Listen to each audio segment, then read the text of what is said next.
If we would like to have any hope in stopping bitterness, we need to recognize it in its more subtle forms. By the time bitterness has fully developed, it has become like a large, well-established tree that is impossible to bring down. At this point, you are no longer living your life with freedom and enthusiasm. You are living your life, negotiating your path, and conducting your relationships as a victim. There are benefits of being a victim: the attention received from the stories of injustice, and the sense of freedom from personal responsibility. But this benefit comes at the steep cost of a deep sense of powerlessness and growing isolation. A victim lives in a cold, dark prison they have created with their own hands. If you live as a victim, you have thrown away your opportunity to give your life direction and meaning. You can no longer live deliberately. You are now a slave to your bitterness. We need to recognize the roots of bitterness and destroy them before they have a chance of developing into that well-rooted tree. In this episode, I will take a closer look at the category of the internalized roots of bitterness. These are not intended to be a complete list. It is just a list of some of the more common internalized roots of bitterness. In the book of Hebrews in the New Testament, we are encouraged with the following words: "Watch out that no poisonous root of bitterness grows up to trouble you, corrupting many." Be on your guard. These roots have corrupting power, and they present in a very subtle manner. Do not forget about bitterness. It will eat you alive. Bitterness is the internalization and personalization of a perceived injustice, with a persistent and intense rumination about the injustice or the agent of the perceived injustice, resulting in more damage caused by the bitterness than could ever have been caused by the injustice. You want to stop the progress towards bitterness as soon as you can. One of the internalized roots of bitterness is worry. When the perceived injustice is a potential future threat of loss, danger, inadequacy, or harm to self or significant others, the result is likely to be worry, or the more chronic form of worry, anxiety.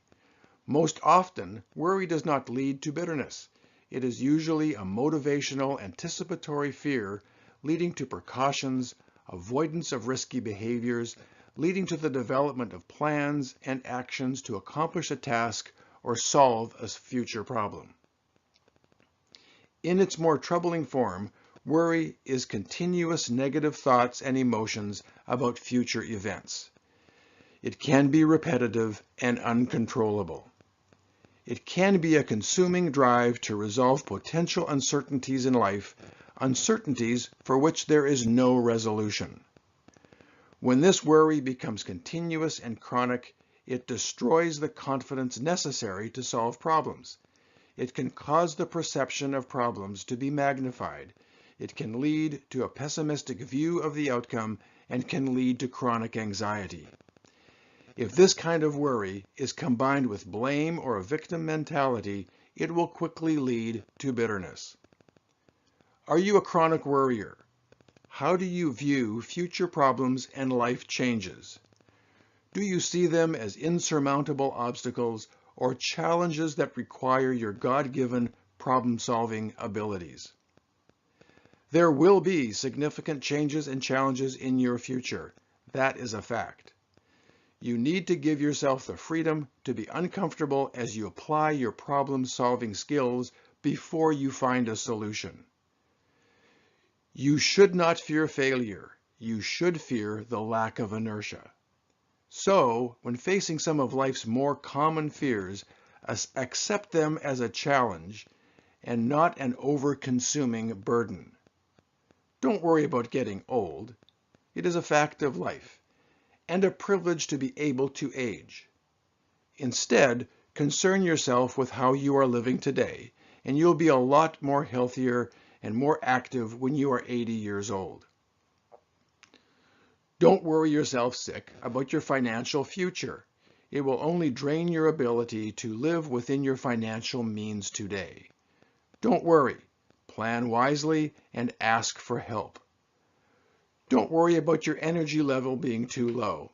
This kind of worry only drains more energy and precious resilience. Instead, get physically active and follow a healthy diet. Be patient. Don't worry about future job security. The most important element that will affect your work future is how well you work today. Focus on doing the best job you can today. Don't blame your boss or fellow employees. It will only lead to destructive bitterness. Don't worry about what people think about you. It is their thoughts, and you cannot change them. Instead, pause and consider what is going on with others. The majority of people you pass by today will be going through trials and struggles beyond what you could imagine. If you are kind and considerate, it will be a boost to your resilience.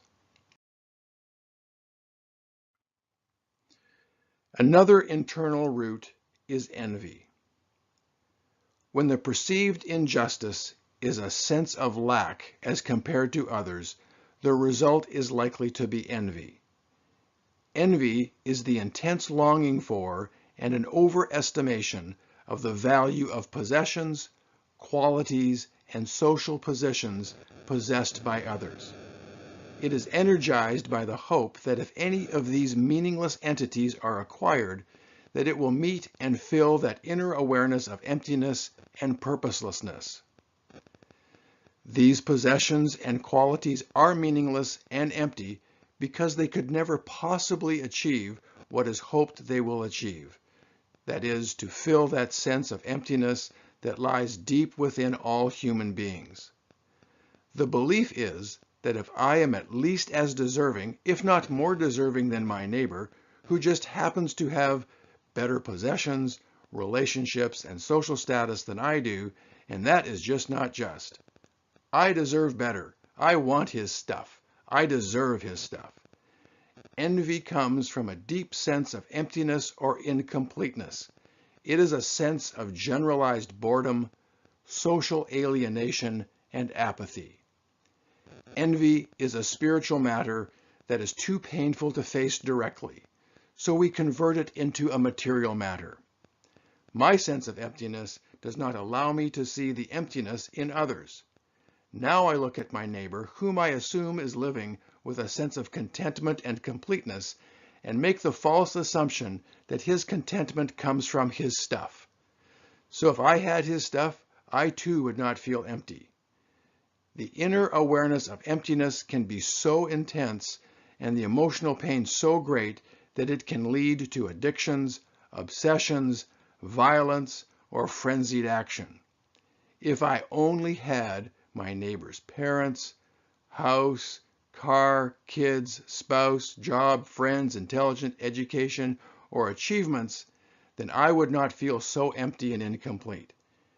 Envy can also show itself on occasion as something called Schadenfreude, which is the taking of pleasure at the misfortune of others. It is possible for a small amount of envy to be a positive quality. Examining the qualities of others and how they have become successful may encourage us to be more persistent and focused in what we are trying to accomplish, as long as we do not see the qualities of others as a threat or see ourselves as a victim who is limited by injustice. A positive result from envy is a very rare thing. Envy is usually nothing but destructive. A relentless passion attempting to fill an emptiness or give your life meaning and purpose by striving for what you see that others have will lead to a sense of powerlessness, ungratefulness, and eventually bitterness. Envy is a misguided path to happiness and will only leave you more empty, discouraged, and depressed. You cannot destroy envy by just trying to be less envious. To destroy envy, you will have to address and deal with emptiness, which will be the focus of a future presentation. Similar to envy is jealousy, when the perceived injustice is fear or insecurity about the possible loss of possessions, status, or relationships to someone seen as having superior qualities. The result is likely to be jealousy. Jealousy most often includes envy, that is, envy over the qualities someone else has that is perceived to be a threat to what I value and desire to keep. Jealousy comes from a need for attachment, attention, and reassurance. I could claim, for argument's sake, that a little jealousy may be a good thing. I would be wrong. If we pause to look at ourselves and the relationships and possessions we value, we may be motivated to better ourselves so as not to lose what we hold dear. If I live with the fear that what I value will be taken by someone with superior qualities, then I am living in a prison of constant external comparison. You are not going to win this battle. There will always be someone who is smarter, richer, more beautiful, stronger, faster, and yes, younger. Welcome to a restless life of no contentment, with no freedom to fully enjoy what you do have. If our precious relationships get caught in this jealous storm, you are increasing the likelihood of losing them. A relationship with another human being is not a possession that you own. If you treat it like a possession, you will smother it to death. It takes humility to strengthen a relationship. It is humility that builds trust needed for a relationship to grow. The pressure to be who you are not for the sake of hanging on to what you have will destroy humility. Contentment and humility are much more attractive than a college degree or a new sports car. So be grateful for what you have. Be humble about who you are and be honest with yourself and others, and you will find your resilience will get stronger and your relationships will improve. Another early internalized root of bitterness is cynicism. Cynicism is a general distrust of the motives of others. It is the belief that all human conduct is motivated primarily by self-interest and should not be trusted. The cynic believes that there is a conflict between society's stated motives and goals and the actual motives and goals. Cynicism will often be experienced as frustration, disillusionment, and distrust towards organizations and others. To live in constant suspicion regarding others' motives is a drain on your resilience. The cynic must trust his ability to perceive and judge the motives of others accurately. It does not take long in life to realize two important truths. Firstly, that everyone will prove themselves untrustworthy at some point. And secondly, that your ability to judge the motives of others accurately is often faulty. It is hard enough to figure out your own motives, let alone the motives of someone else. So how does a faulty human being live without becoming overly cynical? The world is full of faulty, self-serving human beings. The cynic rejects others because of their self-centered actions or motives. The cynic defines others by their actions. If you lie to me, you are a liar. If you steal from me, you are a thief. In the mind of the cynic, other people deserve rejection because they are self-centered and motivated by their self-serving desires. The cynic knows this as fact because they are just as self-centered as all those they judge as being unworthy. His self-centeredness blinds the cynic.